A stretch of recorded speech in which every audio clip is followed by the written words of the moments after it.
This is a presentation on binary morphology by Jon, Kjetil, and Viggo. First of all, in binary images, every pixel can only have an intensity of either 1, usually corresponding to white, or 0, usually corresponding to black. The challenge of binary images is typically separating background objects from foreground objects, or separating objects that in reality are disjoint but are connected on the image by pixel noise. Before we can conduct morphology methods to an image, it must be converted into a binary image. First, a color picture must be converted to a grayscale picture. Then a threshold must be chosen to distinguish if a gray pixel is to be considered a white or a black pixel.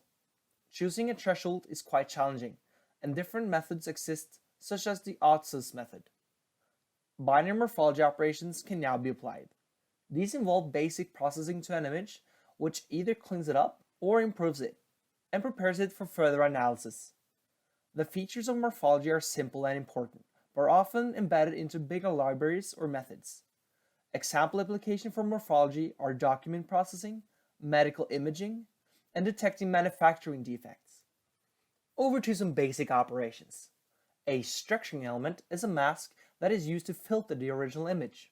The structuring element must have an origin. In our example, it's in the middle. Dilation works by running the structuring element across every pixel in the original image, while ORing the structure element pixel values with the corresponding pixel values of the original image. If this evaluates to a true, a 1 or a true is placed in the current position for the structuring element in the resulting image. As you would expect from dilation, you can see that the final object is similar to the original, just expanded. Erosion works similar to dilation by the use of a structure element, but here the pixel intensity values are compared by the means of an AND operation. This means that all the original image pixels corresponding to the current position of the structuring element must be true in order to produce a value of 1 in the position of the origin. These two basic operations build a foundation for more complex operations. Opening and closing are examples of these. Opening first performs erosion on the image, then proceeds to dilate it. Opening is typically used to separate objects or clean up noise pixels. Closing is similar, but here the picture is dilated before it's eroded. Closing is typically used to fill holes and gaps. Next, we will demonstrate a real-life example based on the operation presented earlier in this video. The example illustrates how we can find missing gear teeth using binary morphology operations. We first need to fill the holes of the gear.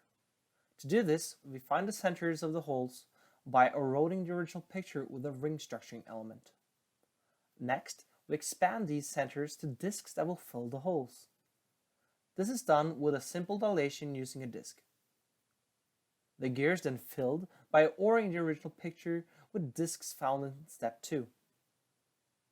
Next, we perform opening on the previous image to remove the teeth. In step 5, the previous image is dilated and subtracted. We then AND the image with the original image to separate the gear teeth.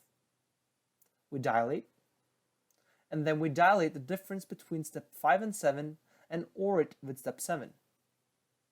It is now clear where the gear teeth are missing. Thanks for watching. Remember to like, subscribe, and comment.